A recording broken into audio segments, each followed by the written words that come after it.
All right, welcome to this episode of the All Things REI podcast. We have a special guest here today.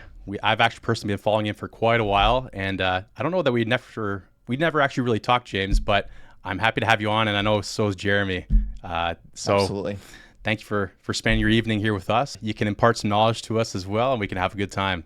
Yeah, appreciate it. Yeah, Jeremy and I have been shooting messages back and forth over Instagram for a long time, just Many years. sharing in the nonsense that is occasionally the tenant issues, but Oh um, man. other stuff as well. But yeah, looking forward to chatting with you guys, and hopefully I can learn from you guys as well as share all the crap that I've been through. So here we go. I was just saying off the air that if you haven't experienced some crap, you're probably either not trying hard enough, or at some point it will happen if you are trying hard. So yeah. There's you can't see it because it's blurred behind me, but there's a poster behind me that says, I'll read it to make sure I don't mess it up. Those who do not move cannot feel their chains. And I actually saw it on a bottle of wine, and it really, really stuck with me where, you know, the boundaries that we have in our own lives, you don't really even feel until you really start pushing, right? So um, when we run into these mistakes, it really hopefully shows you that you're pushing yourselves past your comfort zone. So I'm surprised I was on a wine bottle of all places, but maybe Yeah. yeah, once you go through the hardships, you have a yeah, glass. I got to laugh from that. Yeah. Yeah. I guess, James, then for people that don't know you, how about you give us a little bit of background? What do you do, and like how'd you get started in real estate? Maybe we can kind of dive into that. You sure, want yeah. maybe just I start off with who you are, and then we'll kind of deep dive into the beginnings after, if you want. I Yeah. just want to give us maybe a quick synopsis. Yeah, perfect. Thank you. Sure, yeah. So yeah, I've been working on various projects recently in the self-storage aspect, but prior to that, working on kind of commercial real estate, so kind of larger multifamily buildings, and prior to that, duplex, triplex, fourplex. That's the type of thing that I had kind of progressed from into where I'm at right now. Right now, I'm working on primarily self-storage development, both in Canada and USA.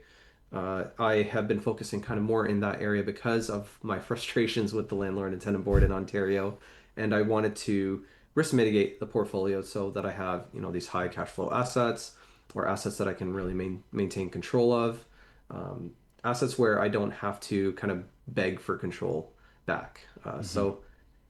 I still have my residential portfolio that's existing and operating, and still I'm cleaning up some things here and there. But on the other side is the self-storage portfolio where I can really can rule it how I see fit, if you want to call it that way. So that's kind of where I'm working at right now. Got. Go ahead, Jeremy. I see you. Yeah. Now, I was just thinking here, like for some people that, because we have a lot of investors that watch this that are new or just kind of getting the game. Is there like, what's the biggest differences I would say between maybe residential, because you haven't been in both Mhm. residential and commercial real estate? I know a fair bit. And I know why I'm starting to go into that as well, but could you Yeah. explain why that was something maybe enticing for you? Sure, of course. So, when I first started thinking about real estate in general, I had all of these things in my head that were just fed to me from, friends and family and people that are not professionals, people that don't do this full time, like we do now. So when looking at the world of real estate through that lens, you have many limiting beliefs. You can only get so many mortgages, or you can only, buy real estate this way, or you don't want to make things too complicated because the lawyers are going to charge you so much, or, so many different things that we're just told, and you kind of internalize it and accept that as the truth. And, when I first started, it certainly was like that, where I'm looking at residential real estate and just thinking like I want to figure out how to make this a business. I want to figure out how to make this, a full-time thing where I don't have to work, where it could be more passive. But then you run into, well, I don't have enough money, or I don't make enough money, or I don't, I can't qualify for this, or it's too far away. And what about property management? Like, you start thinking of all these things that really kneecap your thoughts of growth. Your dreams are like cut down basically as a result of the quote unquote realities that you have internalized. So the biggest difference I would say, when you're first starting out and you're looking at this residential real estate, the biggest difference between that and commercial is there's no cap on the commercial because you've already figured out how to get around all of these, in my opinion now, very simple things, but they were huge, huge problems for me at the back in the day. And when you're thinking about, like we briefly talked off camera about buying properties you've never seen or buying properties kind of further away, that was insurmountable to me before. Like I remember asking someone, how do you close a property if you can't physically make it to the lawyer's office? I remember asking, like, you have to be there. You have, like, I had this in my head, like, you have to have this face to face. And, obviously pre-COVID, Zoom and Teams and all this stuff, it wasn't developed like it is now, but Sure. um, the signing process was a limiting belief of mine. Like, how would I buy a property if I've never seen it? How would I trust that it's okay? These are all like I didn't know a way around those things before, and it was big enough of an issue that I didn't even think to try. Do you know what I mean? Hmm. So when you're working with residential properties and you're just starting out, I would say the biggest difference between that and the commercial side, where you're kind of doing maybe bigger projects or larger numbers or whatever you want to call it, is just the limiting beliefs are already eliminated. So now you're just working off of the facts of the project. That's the only limit. Is the project good or not? Right. Just cold hard numbers, just the facts. Yeah.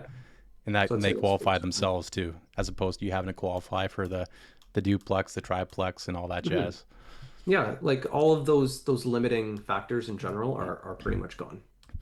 I guess riffing off that, what were other limiting beliefs that kind of held you back and kept you in your 9 to 5 for a little bit longer compared to being able to go full time to real estate? Yeah, that's a really great question, and it was something that I had to internally figure out myself. So a little bit of background about me, like I'm an immigrant to Canada. I came here when I was 5, and pretty much every immigrant family that I know at least is scared of debt. Debt is always a bad thing. You don't Yeah. want to, have so much debt. You don't want to be owing anyone anything. You don't want to whatever. Like there's fear around money. There's the conversations about money are not the conversations about money that I have now. That was something that really tied me to my job, where I was making good money, honestly, in a job I liked. Like it wasn't like I was trying to leave because I hated it. What were you doing if you don't mind me asking? Yeah, I went to school for mechanical engineering. I was working at a company in London, Ontario, doing honestly kind of my dream job. It was fantastic. I loved what I was doing. But what I was really seeing is the cap. Mm, So although I was, relatively close to being like a top performer in my role, um, no matter how good I got, there was always a cap on what I could ever earn or achieve. And yeah. when I kind of first learned about, I remember writing in my notebook, what does BRR stand for? I had no idea. Like B Right. R R R R question mark question mark. I'm like, what is this? And then I went through my first BRR and I was holding a check. It was 150 grand, I think, something like that. That was almost double my annual salary at that time. And I did it, evenings, weekends, doing the work myself. Oh, you put in the sweat equity. Wow. Yeah, it was like Yep. over 6 months or so of evenings, weekends, and holding a check that was double my salary basically, or I can't remember. So it was a lot of money. It's still a lot of money. And like being addicted to that, like how can I do this again? Because how much harder would I have to work at work to make this money? Hmm. And so that's kind of where that thought process came from. And so mechanical engineering, it was something that was what I was supposed to do, for the rest of my life. Letting that go and leaving that behind, it's an identity almost that you're killing in order to create this new one, right? So it was a weird transition period where I was so used to introducing myself as James the engineer, like, hey, what do you do, engineer? And now what am I? Like, am I an engineer still? Or am I a real estate investor? That's kind of I hate when people introduce themselves to me as I'm a real estate investor, primarily because Okay. it doesn't actually tell me anything. Like Be more you can specific, I invest guess.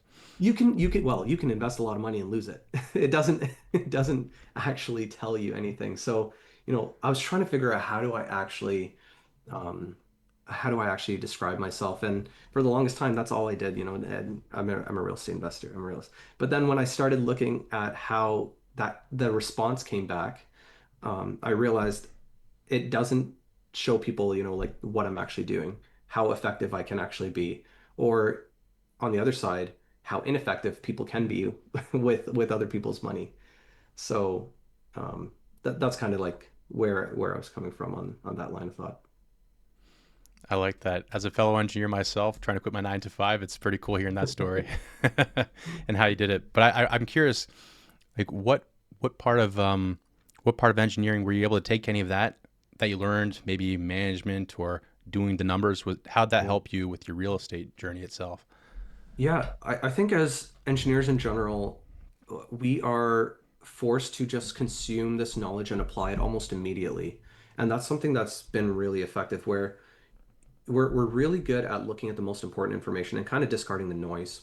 Because like I know you've had open book exams, and when you hear the word open book exam as an engineer, you're fearful because Yeah, it yeah. is the hardest exam you're probably going to do.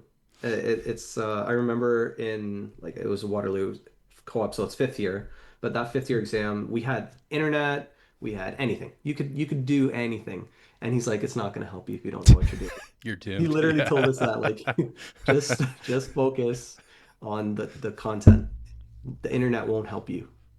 Your friends won't help you. So just focus on the content. And he was right. Like if you were able to just cut the noise and just focus on the meat of the content, that's when you can really get results. And that's I think the biggest takeaway for engineering is pull the relevant information, discard the rest, and focus on the results. I got my like project management designation and that type of thing too, but I find that just with some organization, you don't need, you know, all of this stuff. Just with some organization, you can keep your projects in line, the scope pared down, and that type of thing.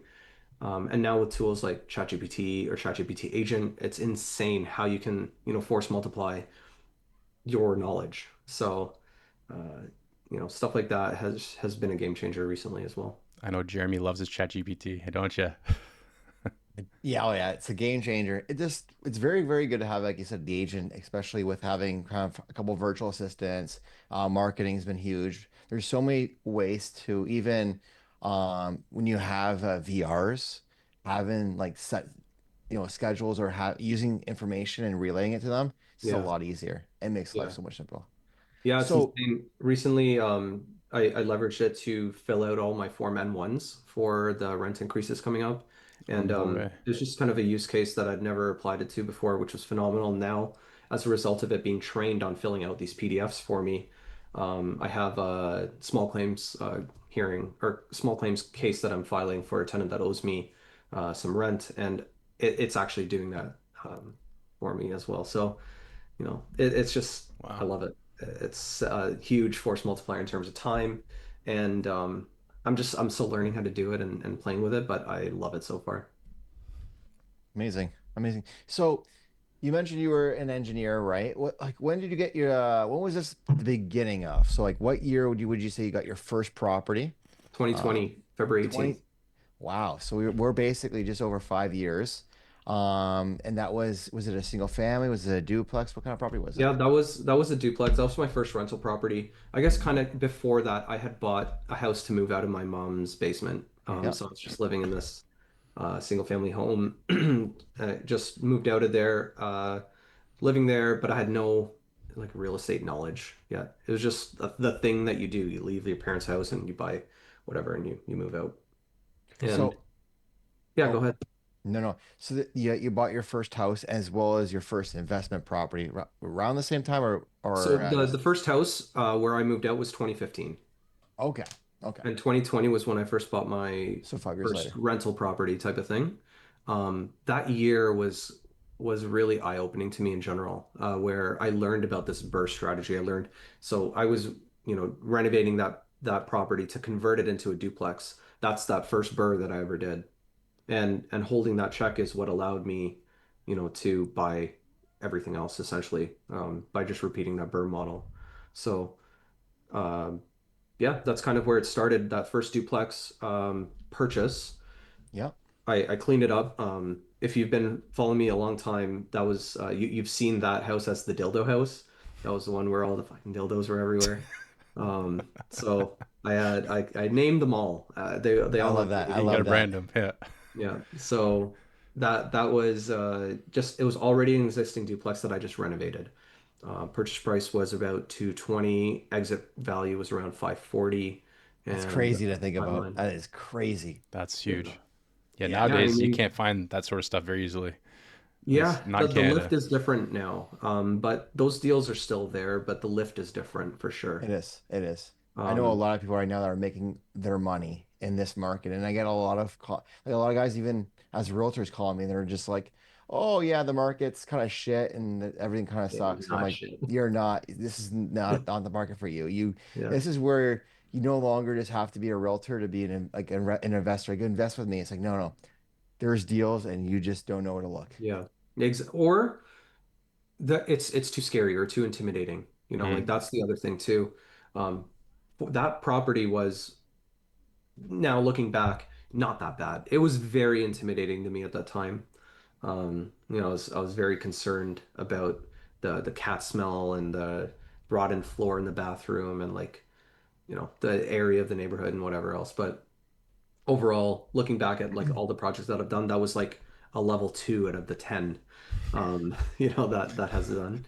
But So with this bird, did you do a lot of the work yourself? Did you bring yeah. contractors in? Because this was your first property. Yeah, yeah. So like after doing all of that work in my own home and understanding the process and everything like that, I realized that again, we're talking about force multiplication. I could not do that work myself in order to get this done quickly. I saw an opportunity in the market that I wanted to take advantage of, and I knew I couldn't work fast enough to do it. I So hear. with that first refi, it was fine. I did all the work myself and I got the money. But now it's like, all right, I gotta go fast because if I can go fast, then I can really take advantage of this small little time frame. It was like COVID hit the Hmm. market in March, and I bought that February. But obviously, I didn't know about COVID. Yeah. Right. I Holy cow. just I just saw this like cheap money that I wanted to get a hold of. Um, Well, so the market, at least in Windsor, it got decimated overnight. When the bridge closed and everything kind of shut down, mhm, I Ghost mean, town. the Yeah. market basically dropped for about 2 or 3 months. mhm, And I had some investors that just continued to buy. They're like, yeah, this makes sense. I can rent it out. mhm, But for most people, it was deathly quiet. mhm. Yeah, it was so that property, I'm not sure if you're familiar with the factory in London, Ontario. It's like this big indoor Yep. amusement park and everything. It has everything. Hard Rock Cafes over there and everything. But I bought this property with the thought that I would turn it into this high-end luxury Airbnb that people could go there and stay at my place, basically stumble home. It's like a Hmm. 3-minute walk. Oh, so yeah, location's great for it. Mhm. Yeah.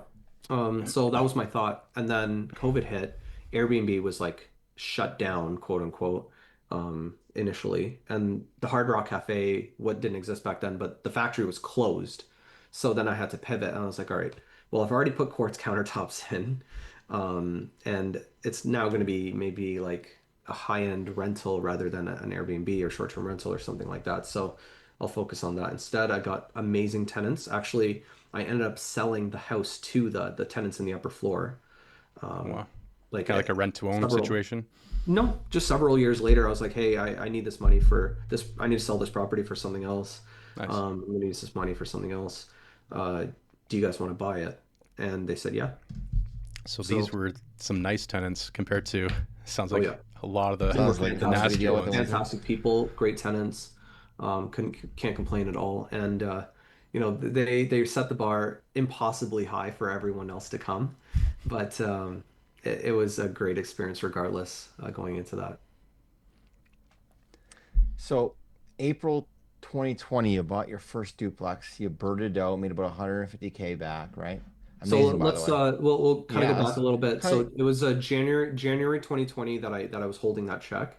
okay. February 2020, that was that first duplex. Hmm. March Okay. 2020, that was the next triplex, and then there's fourplex, and then portfolio and You after moved that. So, quick. What was the driving factor of just five years between your first home to your first investment property, and then all of a sudden it was like a light switched on, and now you're Yeah. buying a multitude in basically a year. Yeah, it was literally just knowledge. Like I didn't know this stuff existed. Hmm. Hmm. I remember like that notebook I was telling you about, it literally said, "What is BRRRR? What does that stand for?" I don't even know. Like I remember asking, "Wait, would you have two mortgages on it if you refinance?" Like I had literally like the most basic questions that you need to know. You don't even know what you don't know is basically what I'm coming down to. And like Right. that those 5 years, I just did what I was programmed to do for the previous, 20 something years of my life. Go to school, get a good job, buy a house, pay it off, Yes. retire. And that's the reality of what it was until I went to, it was just a real estate conference, and understanding, oh my God, these guys are doing, is this legal? Like, is a burr legal? That doesn't even sound legal. How can you make that much It's money? too good.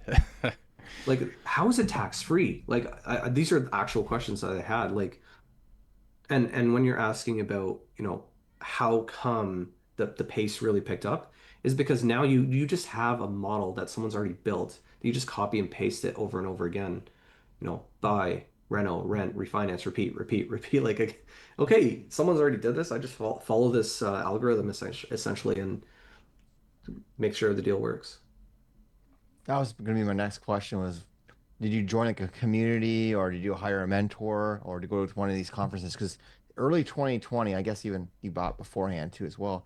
Um, that was like overnight, so many real estate gurus, at least in Ontario, um, all these investors. And I think you're what from London, right? And there's Yeah, quite a few guys yeah, that really, really popped off around that time. yeah. Were you talking with them or were you talking with other people? Like Yeah, I what have to made, give like kind of a huge shout out to Matt McKeever. I was watching his YouTube videos here and there before, and then he had a like a meetup group. There's a couple other guys as well, and honestly, I think London was kind of a mecca for that type of knowledge base because of the people that he drew into the city.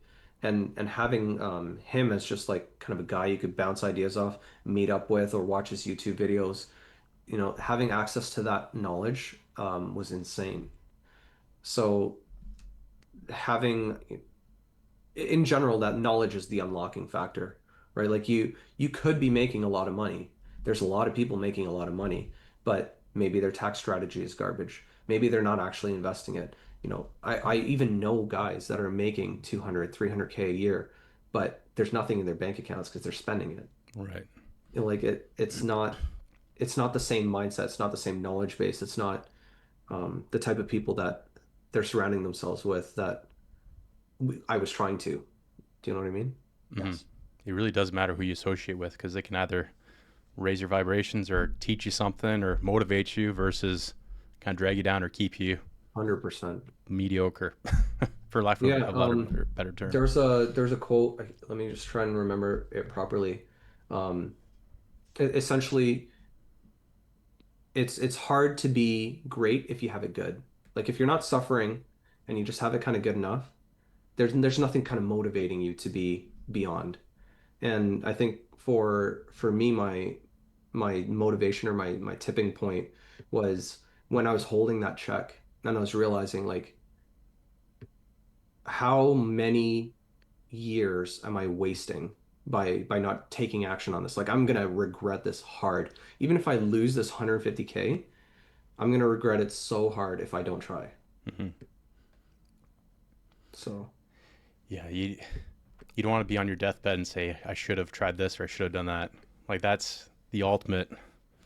yeah, like the worst case is you blew 150K on whatever. Right. And you do have your fallback just in case with the And engineering. you're Not that still you want to working go full back. time. Yeah. You're still working full time. Like this is that you're it's not even debt that is gonna be crippling. Like you still have that asset too, like Hmm. worst case. But that's kind of where I was coming from. Yeah, I think as just to add to that too, I think some engineers they have analysis paralysis just from the ones I've associated with, worked with myself, and then they don't really take that leap because they're like, oh, I need to know every single little detail about Yeah. everything before they make a decision and before they execute. Yeah, so I Yeah. actually I've kind of coached, I guess, many engineers around that specific point. Mm, And what I talk to them always is about your buy box. So take, your weapon, your analysis tool, take that weapon and create something, a spreadsheet that tells you at the very bottom, yes or no. Do it once, do it well. But then as soon as a deal says yes at the bottom, buy it. Then there's no more analysis paralysis. You've already done it. Just put in the numbers, and if it says yes, buy it. just Done. trust it. You built it. You should trust it, right? I like that a lot. And I think, Jeremy, you resonate with that too, because I've seen your master spreadsheets. Got everything. Oh yeah. I mean, I can tell you, he was thinking about buying properties off camera there, saying seen. I've done that way too many times, but the difference is that I only buy pretty much in Windsor. So, Mhm. for the most part, I know what I'm getting. And I will say, every time I've bought in sight unseen, I've screwed myself over in the sense of I've dealt with some people like wholesalers and stuff like that, and let's just say that marketing is that's what they're good at, right? And it's like, oh, I got this property. They weren't telling me about the rats that shoot in all the electrical, and now the power's been off for 6 months, and Mhm. ESA because the power's been off for so long, ESA needs to come back in here and wait a second. The villages of East Windsor was built in 19 like 70s, 80s, and it's all aluminum wire, Yeah, not and all good. that has to be scrapped now because they're not going to turn it on with aluminum wiring. So you have to replace the whole electrical with updated copper. I didn't plan for that. How much was that though? Was it 20 grand? It was a lot of money, and it wasn't even the point of that too, because that was frustrating by itself. But having to deal with, and this was a few years ago when I was first kind of getting going on it, and I was getting Yeah. a little cocky. I didn't know the people that I do know now. I don't know. I didn't know. Yeah. I didn't have my 18 in place. So when we were doing it, like the ESA guys were on my ass about everything. They didn't like the way that my electrician was doing stuff because Mhm. I don't know, I'm trying to save some money here. I wasn't expecting to do it. So maybe I didn't hire the best electrician Mhm. and they didn't like that, right? Yeah. So, I mean, it's all these little things that um get put into. So now when we buy off market, I don't want to be buying like 65 cents on the dollar. I've Yeah, but learned I my lesson mean, on that. like if But we that's a can buy dig box. in, yeah, that's the buy box there. But if we Yeah. can dig into those problems that you had on that property as an example, everything that you described to me sounds like it's a $20,000 problem. Well, of course. But once again, it all depends on what's your goal with the property, what's your Mhm. exit strategy, and um, when those $20,000 problems can add up very, very quickly. Absolutely. Thankfully we set a record, and thankfully we got out a month before the crash on that property. So we Amazing. bought that property once again for I think we paid like 215 for it. Um, the wholesalers buy was I think was like 99 grand. Wow. So good for them. Cheap. And one thing as an investor, I hear this so much is that investors getting mad at wholesalers for making their Yeah, money. If you're willing to pay 215 for it, that's a good deal. they can buy it for $5. I don't Yeah. care. Yeah. It's is it a It's good deal value for add. us? Yeah. Mm. Right. So On I always that's the one thing I always tell about because I know a few people that do get really mad about hearing wholesalers make money. It's like, well, that's good for them because it keeps Yeah. them Yeah. moving, keeps them You in still got the business. deal done. Yeah, and it keeps them in business too, and it keeps more deals possibly rolling in. But yeah, so we bought it for 215. Mhm. Because of that project, I think we spent about a buck 50 on it. But we were out for $536,000, which will be a Amazing. record that will not be broken for A a while, yeah. considerable amount of time. Yes, On that project though, like I'm sure it taught you like now you're gonna have an electrician going in and inspect sight 100%. unseen, a plumber going in and inspect sight unseen. Maybe you're doing some snaking, maybe you're having the roof checked. You know, all of these for let's just call it $20,000 on that ESA problem. Maybe let's call it 30, who cares? But $30,000 taught you for the next, you said you're 32, for the next Yes. 50 years of your life, you're never gonna make those mistakes again. Oh, 100%. I've Very learned a true. And lot of, and this is the thing, as we were talking about off market before. Once you get fooled once, like never fool me again. If Mhm. I get fooled again, it's on me, right? So if you're not constantly learning in this business, people think, Yeah. oh, you know a lot. It's like, yeah, but as you mentioned too, like, hopefully you'll learn some more stuff from us because at the end of the day, we all have different problems and we've Yeah. had different solutions. Which is, I mean, huge, right? Yeah, and now So, just imagine, someone watching this podcast right now that's about to buy something sight unseen, mhm. and they just learned about this right now. So now your force multiplication is sharing that knowledge, and really like YouTube and so many other things have been unreal where we can multiply how quickly we're able to grow because of other people's knowledge. And you were asking about like the 5 years before and the 5 years after, Mhm. how, and Yeah. it's really just access to this information, going back to that, like knowing even what questions to ask or the right rooms to be in, or even just like making mistakes around the right people. Like you're just mentioning casually, oh my God, like I just bought this place and the police just shut it all down because there's blood everywhere, and like this is the machete house. What do I Oh do? yeah. Like, The oh, machete oh, house. just do this, call this team. Okay, okay, done. And now this problem that was like the worst day of my life where I'm learning about this thing is just like another Tuesday afternoon problem. Okay, do it here and move on. You learned a lot from that Yeah. one. Yeah, I mean every project has taught me something huge. Yeah. But the main thing I think that I've taken away from, the culmination of all of this stuff is I try to think of it as like a future, how would future me deal with this? Or the guy that I want to be, how would that guy deal with it?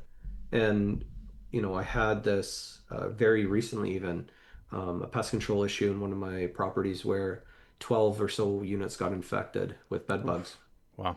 because it's some tenant dragged in some shithole couch off the street. And it cost like 10K to get all this solved. Dang. And a lot of tenants left, so cash flow is low and all this other things. But I was just like, all right, what do I do? Do I just leave it? No, you can't just leave it. Then the whole building's done. You're on Reddit and you're on Facebook and you're on whatever, and then no one's ever You going to become live the here ever slumlord. again. Yeah, you don't want to do Yeah. that. So throw the 10 grand at it, get it solved. These people are going to leave, maybe, sure, but just get the problem solved and then move on. And like that's how any, big property manager, big landlord, or anyone owning hundreds or thousands of units, they would just solve the problem and move on, right? Hmm. And that's what I just like. It's horrible when it happens, but you just need to think of it like that, I think. At least that's how I deal with it. No, that's a good way of. It's kind of the stoic way. You just like you can only handle what's in your control, and so just worry about that and fix it. And then if something else comes up, you have the systems in place already, and you've handled other things before and proven it to yourself. That's another walk, another Yeah. Tuesday afternoon. Yeah, exactly. Just a couple emails to resolve. Yeah. Oh, I just going back in PTSD from you and as a property manager as well, similar to you there. Um, that was one of the first things during COVID. We decided to open up a property management company with all of our portfolio and other people's portfolio. But you'd be surprised by how many people are just hanging on, even during when the market was at the peak. Yeah. People were hanging in by the thread of their shirt. Because we were saying, hey, look, your tenants are complaining about this. Like literally a $500 window. They're like, oh no, I can't afford it. So what do you mean? Like little things, like, and then the tenants come back and they're like, oh well, you guys are a slumlord property management company. It's like, well, we're not. Your landlord doesn't want it. It's some people that we know, and it kind of we're trying to tell the landlord who we happen to know, kind of as a friend. It's like you need to be better, but we can't just say that, I like in that mean, sense. I mean, you can, well, but you If they're you your kind friend, you of you should. kind of have to. oh Yeah, yeah. I know what you mean. It's a hard line in general uh, when you're working with friends on something like that, and that's when joint venture agreements and stuff like that too. They become really tricky to navigate when you're working with friends and things change and values are starting to diversify and that type of thing. Mhm. Um, but having those hard conversations prevents a way harder conversation later. And the probably what that ended up escalating to is okay, the tenants are leaving and we can't find someone to replace them. So that $500 that you couldn't afford is now negative $2,000 a month A that lot you of those people, definitely can't afford. yeah, a lot of those people learned the hard way, and a lot of them lost their properties during the when the market crashed and the rates went up because the variable mortgages, everyone was doing it. Thankfully, like for myself, I don't like we're probably getting to your partners if you have partners. Me and Tom, I think Tom is also a solo investor, maybe with your brother. Yeah, Besides that, yeah. I had some I'm old JVs, but like you were saying, James, kind of you got to be careful who you partner with, definitely, you because do. you got to know their skeletons in their closet or make sure that you are aligned. And even if they are aligned, things change, and so you have to have contingencies in place or have it Yeah. written in your articles of incorporation or your documents like that. So Yeah, it's I 100% agree. None of that has deterred me from taking on partners or anything like that. I know there's a few guys that are really focused on, just owning everything by themselves and not complicating things. And there's nothing wrong with that. Uh, there's just different goals, right? It So is. for guys that want that, there's so many mechanisms to go really far that way. For me, I've always kind of viewed this as a team sport. I've viewed it as something that has been really fun to do with people. And it also has, like, again, just back to force multiplication, it's allowed me to take on projects I could personally never do myself. right, bigger and bigger deals. Um, yeah, like I'll give you an example of the one that I'm working on in Florida. So even my project manager is part of the deal. He's a 5% GP. We've Nice. got two other guys that are 5% each. We've got one other person that's 6%. And then myself and my main primary business partner for self-storage, Nathan, is pretty much the rest. So when we're looking at what that allows us to do, it's a deal that's 10 times bigger than the next biggest deal that I have. Wow. And I just can't do it myself. It's too big to do alone. 100%. And I agree with you on that because there's have been a few properties recently that I saw, and I'm like, I just don't have the facility to do that.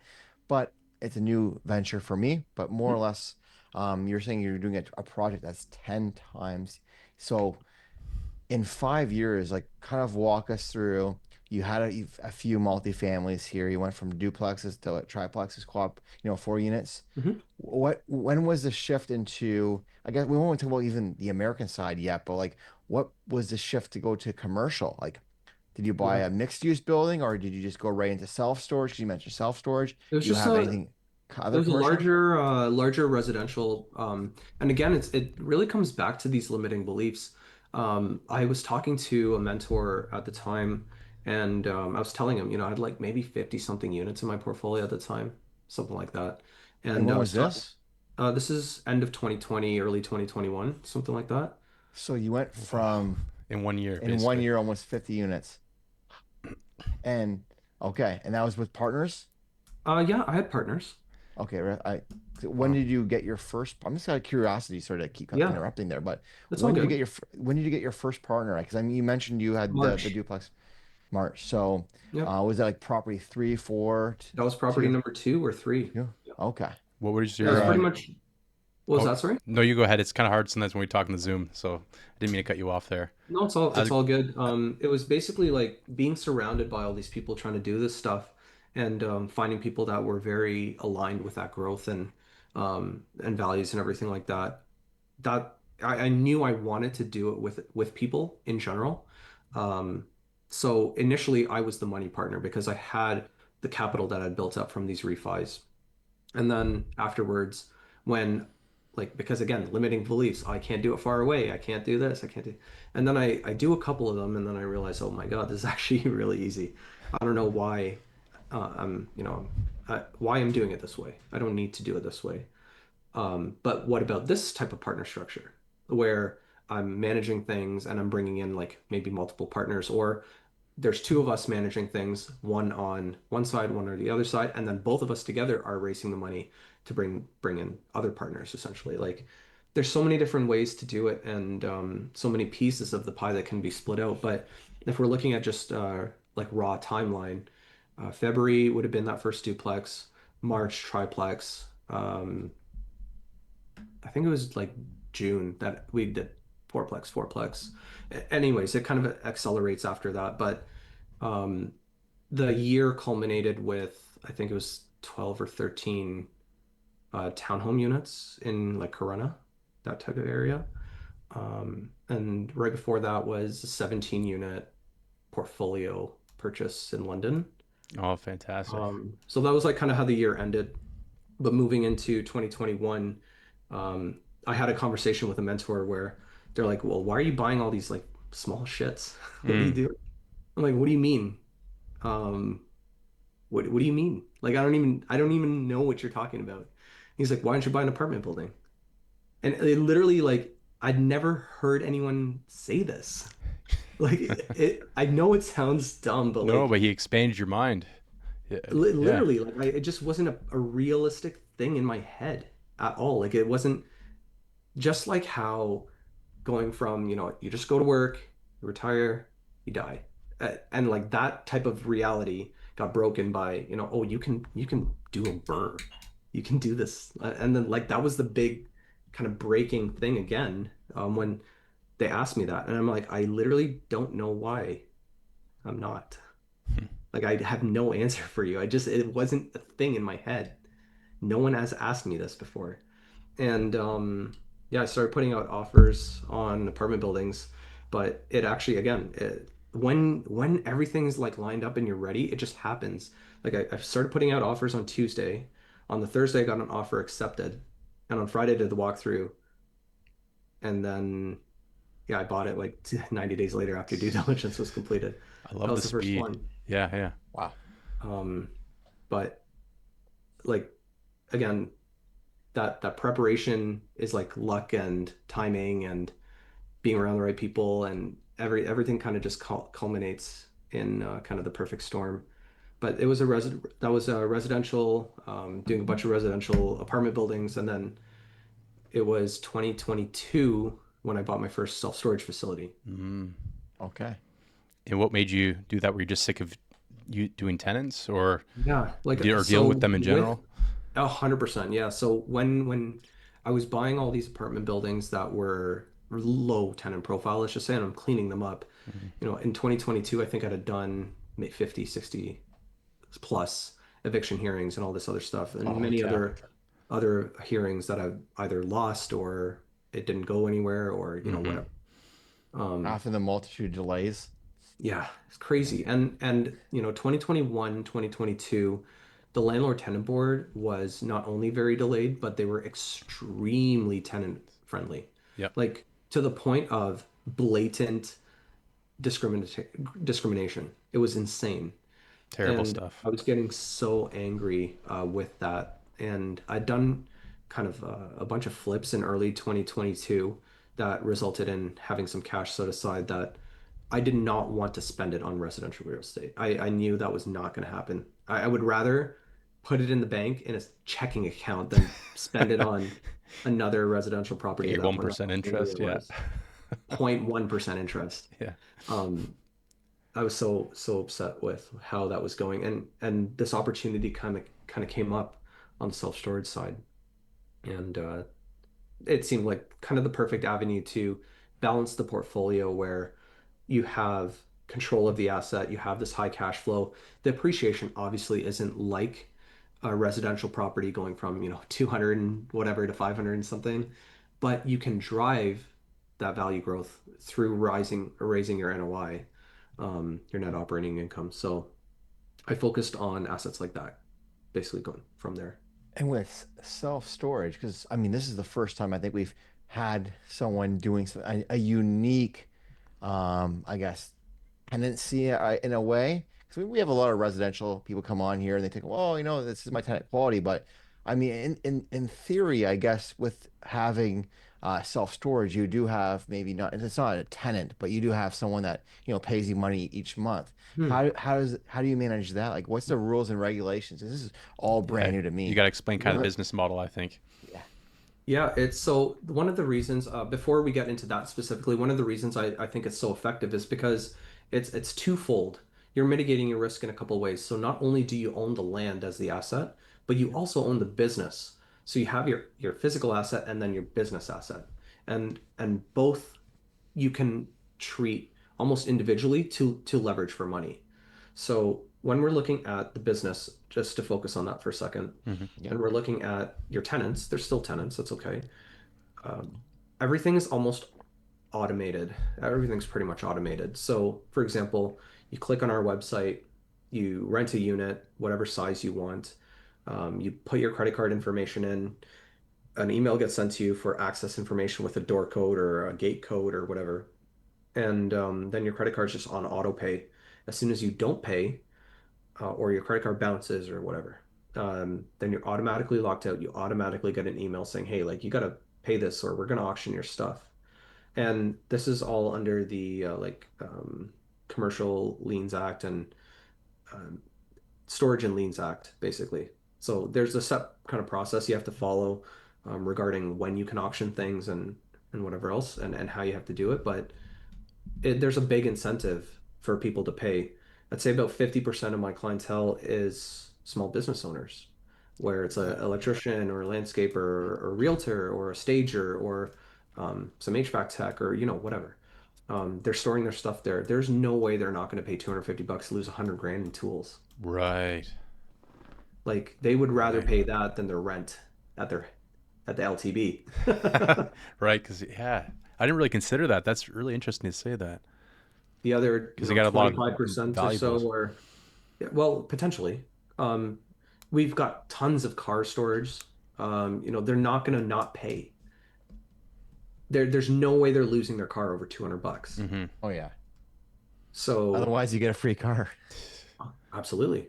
Yeah. So that we've only ever had to do the auction one time, and I think it was, I'm guessing, but I think it was due to a death in the family, and that the family just didn't know that this existed. Sure. Yeah. So, we auctioned it off for 250 bucks and cleaned it up and rented it out. Um, it's actually kind of interesting on the storage side. We do a lot of, because we are able to change the rent whenever we want. It's a month-to-month tenancy and it's a commercial lease. We um, we have a couple levers to play with that we don't have access to in Ontario with the Landlord Tenant Board. Hmm. So as an example, let's just say the rent is 100 bucks, just on average. And half of the tenants we want to do rent increase to $120. 20%, that's a big increase. But would you move all your stuff for 20 bucks a month? Probably not. No. What if I say to the other half, it's $50? And now you're looking at it and you're like, oh my God, $50? That's a 50% increase. Maybe half of those people, they will leave. But now 75% of people are paying way more than I was making. You're still up. Yeah. So now you have two factors. You have your economic occupancy, which is the money you're making, it's way higher. And your physical occupancy is actually 25% less because, 25% of people moved out. But now not only are you making more than you were before, you also have 25% more units to rent out again. Interesting. So, do you target 25%, or is that just a? I No, know I'm you're just using giving kind of like an kind of easy example. numbers here. Yeah. You play with it. Like typically you're trying to target around a 93, 94% occupancy. Okay. And then you have some that are what we call the street rate. It's a higher, like I need it now, I'll pay whatever. And then you have your internet rate. Typically people shopping around and they want a good deal and whatever, that type of thing. So, where do you find these storage places? Are you buying like mom and pops? Are you building them physically yourself? How's this working for you? Yeah, it's in Ontario, it's a little bit tricky. So storage in Canada is not quite what it is in the States. In the States, it's almost culture, especially in Florida and Texas. They don't have basements like we do in our Hmm. countries here. So um, storage is kind of cultural. A lot of people have storage. And when we're looking for storage, the mom and pops that you really want to find and create a lot of lift, it's very hard to find them because they don't have a website. They don't, it's more difficult. I see what you're saying. Yeah, actually, that's a good point. So, If they're not even on the it, internet, how the heck are you gonna find it from home? so the one storage facility that we bought in Perry Sound, that was an existing storage facility, 25 units or so on 5 acres of land, Oh wow. and very underutilized. So we were able to bump it up significantly, clear a couple acres, add a ton of storage. We've refinanced it once and paid out all our partners. We're looking to refinance it again and actually leverage that money for a different project. Another property was in like Cornwall area. That project was an abandoned restaurant that got converted to storage, so it's climate controlled. That's super Um, unique, actually. yeah, just an Yeah. abandoned building essentially that's converted into something useful. Again, city's super in love with abandoned buildings being used, so win-win there. And then another one was just the one that was in the States. small little facility, but it allowed us to leverage that to get our E2 visas and, you know, our investor visas for the States and stuff like that. So different projects had different goals and yeah, whatever you need to accomplish. Are there any markets you're focusing in on right now? Are you focusing more on the States? Or are you still kind of double dipping, doing both Canada and US? Because I know you can Yeah, do, like you're saying, do storage in both. I'm looking both, but realistically right now in Canada it is very expensive in comparison to the States, even with our dollar conversion. Hmm. When we're looking at even the red tape around getting projects done in Canada versus a state like Florida, it's insane. Um, the amount of time, like I know so many developers, they submit their application and then they just go on vacation because they know like by the time they come back, they're probably going to need that calm mind to deal with the delays again. What a shame, But eh? Yeah. it's crazy. But So much versus like bureaucracy. in Florida, as an example, we submitted our MEPs for undergrounds, mechanical, electrical, plumbing underground um, on Tuesday something. And by Friday, we got comments. We resubmitted the next Tuesday or Wednesday, and then 2 weeks later, the permit was issued. Wow. Yeah, speed It's loves money. it's Or money loves insane. speed. Yeah, that's Money crazy loves speed. fast. Money loves speed. So there's a lot of differences. And while I'll keep an open eye and run it through my buy box and that type of thing, I'm not seeing a lot of stuff that makes sense here like that. Hmm. Yeah, I know what you mean because I've always invested a lot in Windsor, but now I've actually made the switch myself over to Detroit and to Cleveland for Mhm. that very reason. You got to go where you're treated best. It's not that you Yeah. don't love Canada. It's just sometimes you gotta go where the price per door is less, or you have more access to land to even do the storage facilities and the price of Yeah. labor and everything else. Yeah. I mean, like London specifically, for the development market, I found is extremely difficult to work with in comparison to a city like Chatham. Hmm.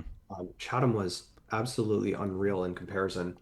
I had a property that I was trying to, it was actually the Machete House. I was trying to tear down and put 28 units, like three commercial units on the main floor, 25 residential up top. And I was just running into issue after issue after issue, just delays for literally no reason. They were saying it's heritage. I mean, if you saw that thing, it was on its last leg. There's nothing, it had siding and like vinyl windows. And like, how is this heritage anything Yeah, it's like at vintage all? 1980 or like whatever. Yeah, Yeah, like it's it not. was it was it was insane. So like I had to do all these hoops, like a heritage study, and is it heritage designated or just heritage listed, or is it, anyways, all this stupid stuff that just prevented me from adding 28 units to the city. Like I was, it's London was developing the rapid transit corridor, and it was right there. It could have Mm. been, a coffee shop, a barber shop, a this thing, that thing, and 25 other units. And now it's just a derelict duplex that I sold for 200 grand more than I bought it for no reason. Sometimes I wonder if that's just straight up like a money grab, but other times too, it's just people love to follow rules and make more rules, and it just The takes it. old Yeah. joke is my book says this, and it's realistically, you think about like Yeah. 25, like 28 units total. The taxes on that Yeah. building because it was commercial building, right? Yep. Would have been astronomical for the city, plus the Oh my development God. fees, which I assume in London's not cheap for development fees Not at per all. unit. So, I assume that there's no issues with water or gas or Nope. anything It's like right on that. the main. Yeah, they didn't really have the Yeah. foresight on that one, that's for sure. It was so frustrating. And like these are the types of arguments you can make, but I think Jeremy just nailed it right there. Well, my book says this.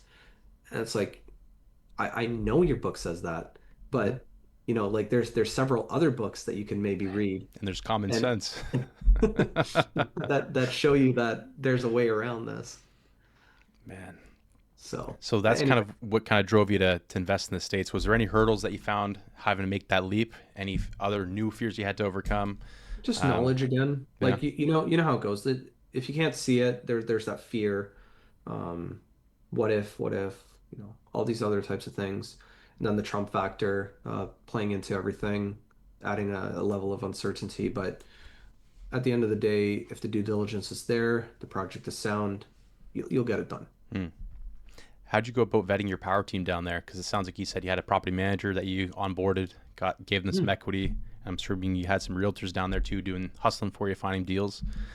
Yeah, it's just again network, right? Yeah, Like you know what you want, you find the people that you're aligned with in that sense, and it's introductions to the right people at the right time, or just going back, through the list of people that you've already met that could be a really effective part of the team.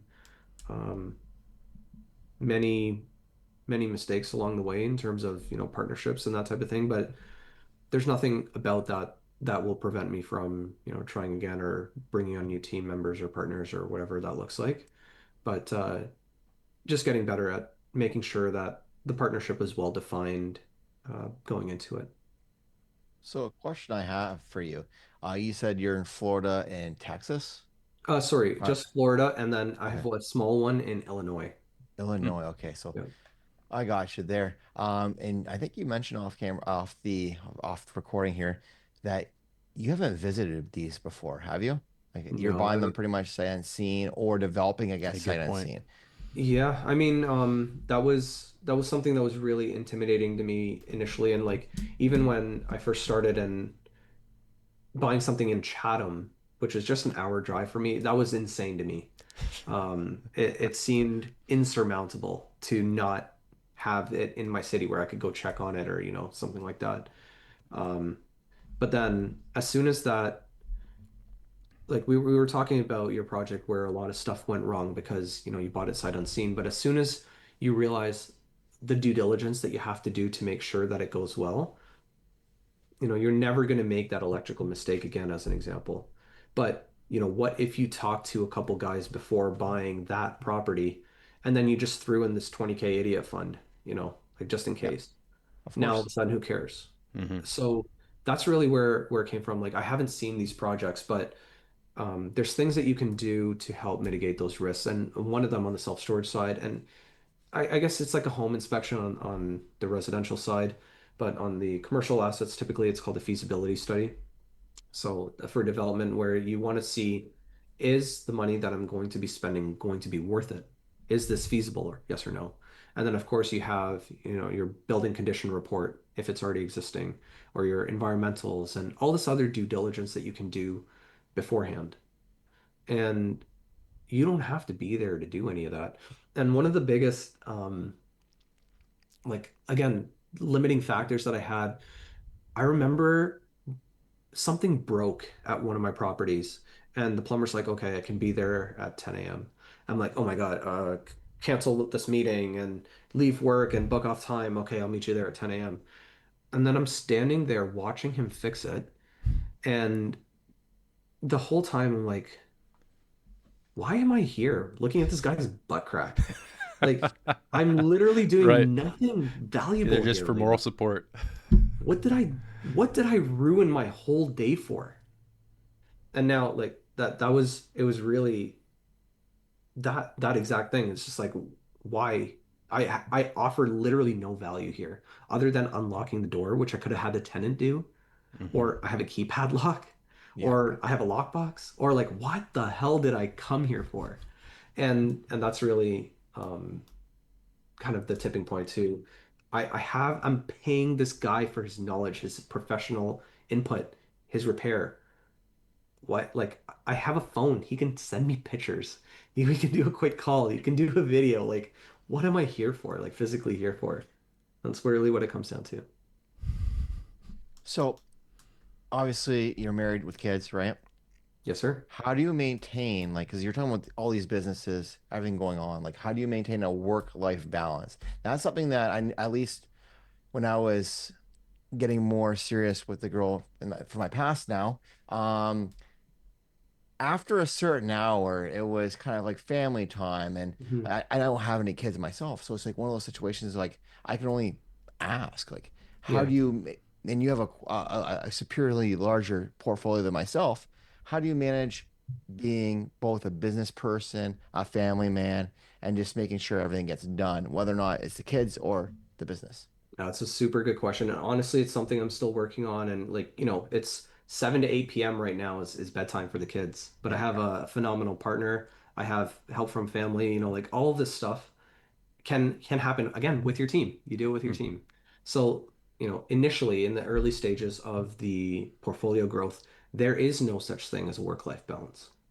For me, everything was prepping for this stage of my life where now I have that flexibility or I want that flexibility to spend that time with the kids or, play with them or do this or whatever. Anytime they call dad, dad's there. But initially to build, you can't build with that in mind. I mean, you can, but not fast. Right.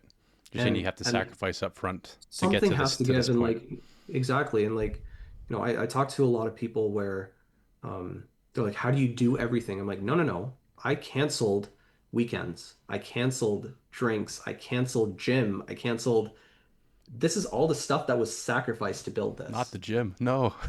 Everything. I mean, I Yeah. was doing physical labor 18 hours a day, like it Oh, didn't that's matter. fair actually. Yeah. Like it was it's not how much can you do, it's like what are you willing to give up in order to do it. And the balance is something's going to give. Is it going to be your mental health? Is it going to be your physical health? Is it going to be your family? Is it going to be your friends, your social life, what your education, what is it? Because you can't physically do it all. And mentally, in order to stay focused, you have to give up the other things that are burdening you. Now I don't know if you hear my daughter in the background here saying, good night and whatever else. But when you're looking at like what life looks like now, the balance is created because of automation, because things that were hard are less hard for me now. So, a pipe burst, a leaking roof, this thing, that thing. I just say leaking roof, Josh, fix it. This thing, okay, this guy fix it. Email, email, email. It's like it's very built out already. And that's why, like, for anyone starting that is trying to figure out, like, this is the worst day of my life. I don't know how I'm going to fix this problem.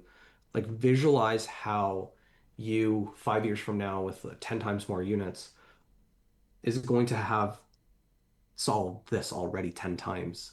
And okay, now throw it in ChatGPT. Hey, you are an expert in property management. Okay, next, I have a leaking roof and I need to have it fixed. Find me, five roofing companies in London that can fix this problem. Give me the ranking on Google. Give me the average pricing for the repair. Give me their, whatever. Do they have insurance? Do they have whatever? Throw in whatever you want. Now you have five. Call, call, call, call, call. Um, send a property manager or hire someone to meet them for quotes or go meet them for quotes. And now all of a sudden you have five quotes, you have a data set to work with, choose whatever you want, and the problem solved in 20 to 20 minutes to an hour, rather than like, oh my God, my roof is leaking. I don't even want to think about this. Delete the email from the Yeah, you tenant. get paralyzed. Yeah. And then hope they like don't tell you about it anymore. Like because I've seen guys do that too. Like, oh my God, my tenant told me like a month ago that his tap is leaking. Like, water is like the worst. You got to fix that today.